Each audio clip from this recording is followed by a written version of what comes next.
എൻ്റെ ജീവിതത്തിൽ എനിക്ക് എല്ലാം തന്നിട്ടുള്ള സിനിമയാണിപ്പോൾ. എനിക്കൊരു ജോലി, ഒരു ജീവിതം, എൻ്റെ ഭാര്യ. ചേച്ചിയെ അതൊരു ഞെട്ടിക്കുന്ന ആ സിനിമയെ പറ്റി ഞാൻ ചോദിക്കാൻ പോവായിരുന്നു. ഞാറ്റടി എന്ന് പറഞ്ഞു. അതെ, എനിക്കറിയാം. ഞാൻ മനസ്സിൽ വിചാരിക്കുന്നത് എനിക്കറിയാം. ഈ കോളേജിലൊക്കെ പഠിക്കുമ്പോൾ ഒത്തിരി പ്രേമങ്ങളൊക്കെ ഉണ്ടായിരുന്നു. ചേച്ചി കേൾക്കുന്നുണ്ടോ?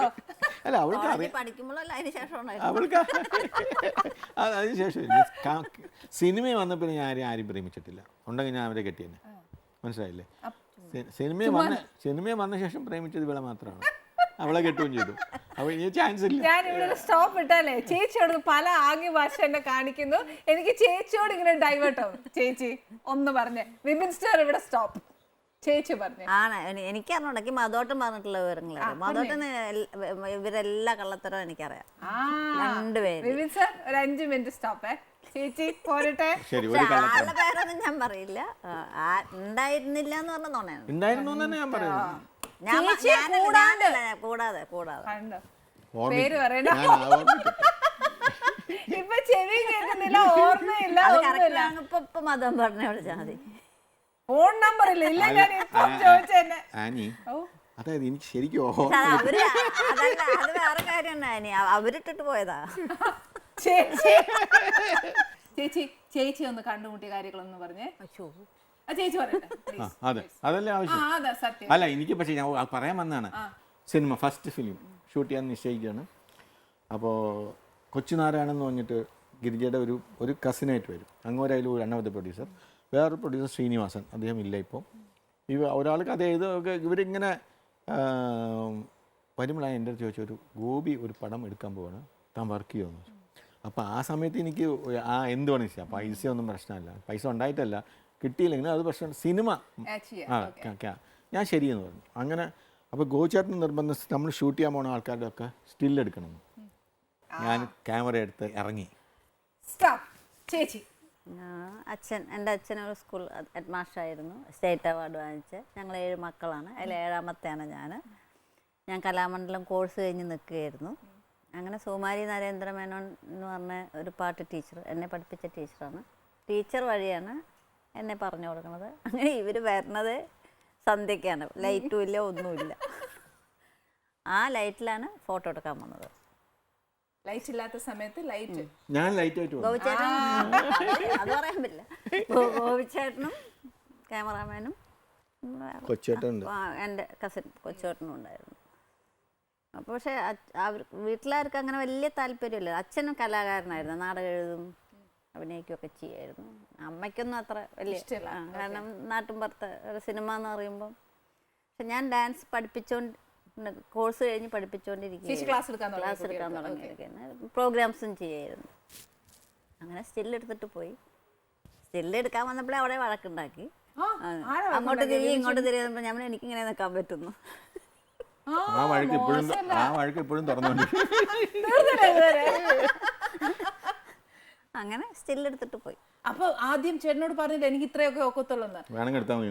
അന്നേരം ചേട്ടൻ എന്നാ തോന്നി? എന്നെ പെണ്ണാൻ തോന്നിയില്ലേ? ചവിട്ട് കൊടുക്കാൻ. ഇത് ഏത് സാധനം അത്? ഞാനപ്പോൾ ഗോപി തോന്നി ഇത് പറഞ്ഞു. ഞാൻ ഗോപിനെ വിളിക്കാൻ. ഗോപി ഇത് പറഞ്ഞാൽ കേൾക്കാത്തൊരു കുട്ടിയാണ്, ഇതിനെ വെച്ചിട്ട് നമുക്ക് ഷൂട്ട് ചെയ്യാൻ പറ്റും, മിണ്ടാതിരിക്കാൻ. ആ കുട്ടി കറക്റ്റാണെന്ന് പറഞ്ഞു. അങ്ങനെ വന്നു. പക്ഷെ അന്ന് ഞാൻ ഇങ്ങനെ നല്ല ഒരുപാട് മുടി ഉണ്ടായിരുന്നു. ഇതിനേക്കാളും സുന്ദരി. അതല്ലേലും ചേച്ചിക്ക് ഇപ്പോഴും കുറവൊന്നുമില്ല. പിന്നെ പടം തുടങ്ങി. അവർ ഞങ്ങൾ പക്ഷെ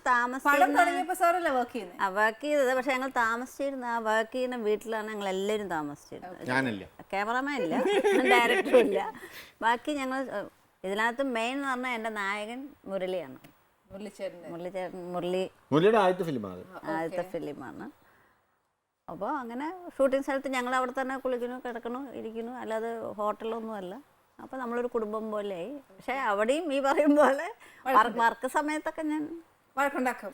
അങ്ങനെയല്ല, എനിക്ക് ഈ റോസ് പൂ ഭയങ്കര ഇഷ്ടമാണ്. മറ്റേ റെഡ് റോസ്.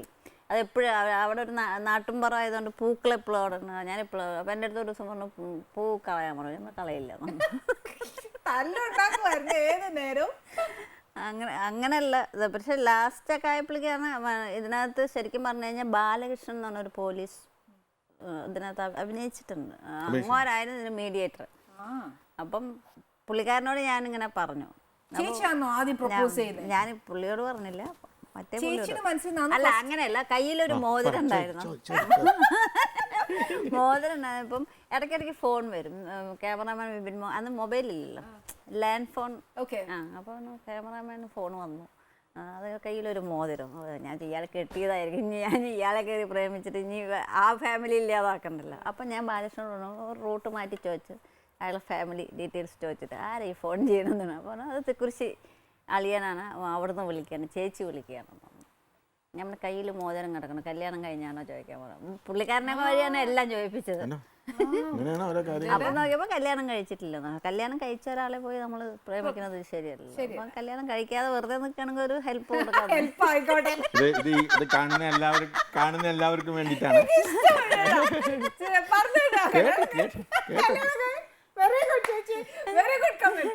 അത് മാത്രല്ല, എനിക്കന്ന് 21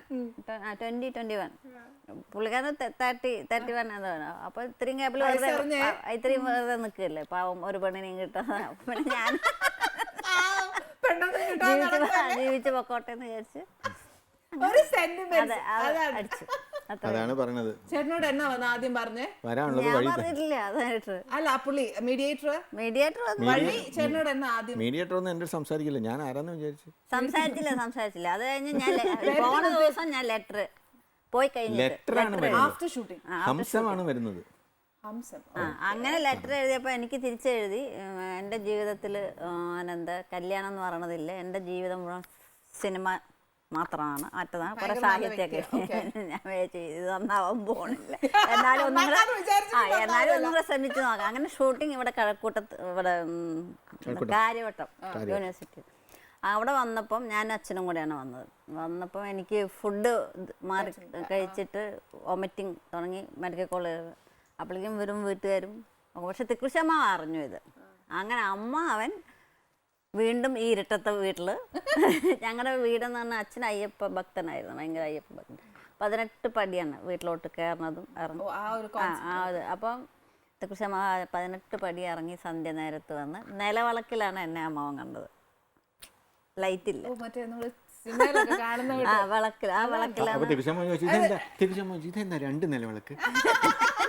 അത് ചോദിച്ചില്ല, അത് കയ്യിൽ നിന്ന് എടുത്ത. പക്ഷെ അമ്മാവനാണ് ഓക്കെ പറഞ്ഞത്. പക്ഷെ അപ്പൊ എന്റെ ഫാദർ ഇല്ലായിരുന്നു. ഫാദർ അപ്പൊ ഞാൻ റിട്ടയർ ആയിട്ട് ഇങ്ങനെ ശബരിമലയിൽ ഇപ്പൊ 40 ദിവസമൊക്കെ 40 ദിവസം അവിടെ ആയിരിക്കും. ശബരിമല തുറന്നു കഴിയുമ്പോൾ 40 ദിവസം മേശാന്തി ഒക്കെ ആയിട്ട് ഭയങ്കര വർഷങ്ങളായിട്ട് പോണെ കൊണ്ട് 40 ദിവസം അവിടെ വരും. 41 ദിവസം നട അടച്ചിട്ടൊക്കെ വരും. ഈ സമയത്തും അച്ഛനില്ല. അച്ഛൻ എവിടെയെന്ന് ആർക്കും അറിയില്ല. അച്ഛൻ ഇങ്ങനെ ഒരു സഞ്ചിട്ട് അച്ഛൻ അങ്ങ് പോകും. കുറെ കാലം പിന്നെ കാണില്ല. അപ്പൊ പിന്നെ എവിടെയെന്നുള്ളത് അങ്ങനെ നോക്കിയപ്പോൾ പഴനിയിലുണ്ടെന്ന് അറിഞ്ഞ്. പിന്നെ എൻ്റെ ബ്രദർ പോയി പഴനി പോയി സംസാരിച്ചപ്പോൾ അച്ഛൻ വന്നു. അച്ഛൻ സിനിമ എന്നുള്ള അച്ഛൻ്റെ കല ഉള്ളിലുള്ളതുകൊണ്ട് സിനിമയോട് വെറുപ്പില്ല. പക്ഷെ എൻ്റെ അടുത്ത് പറഞ്ഞത് രണ്ടും രണ്ട് ധ്രുവത്തിലാണെന്ന് തോന്നുന്നു. നമ്മൾ വെറും നാട്ടുംപുറത്ത്, നീ ഒരു സ്കൂൾ അധ്യാപകൻ്റെ മകൾ, അപ്പുറത്ത് ലോക പ്രശസ്തയായ തിക്കുറിശ്ശി സുകുമാരൻ നായർ എന്ന് പറഞ്ഞ അവരുടെ വീട്ടിലാണ് താമസം. അവിടത്തോട്ടാണ് പറഞ്ഞത്. നിൻ്റെ ജീവിതം രണ്ടും രണ്ട് തരത്തിലാണ്. അത് അഡ്ജസ്റ്റ് ചെയ്ത് നിനക്ക് പോകാൻ പറ്റുമെങ്കിൽ മാത്രം. അതൊന്ന്. രണ്ടാമത്, ഒരിക്കലും ഒരു കാരണവും പറഞ്ഞ് അല്ലെങ്കിൽ കൊള്ളില്ല, അത് എനിക്ക് അവിടെ നിൽക്കാൻ പറഞ്ഞ് തിരിച്ചു വന്ന് എൻ്റെ പേര്, അച്ഛനാണ് ഭയങ്കര പേരാണ്, അവാർഡൊക്കെ വാങ്ങിച്ച് അച്ഛനെ അറിയാത്തവരാരും ഇല്ല ആ ഒരു പ്രദേശം. അച്ഛൻ്റെ പേരെന്നാ ചേച്ചി? KS നായർ.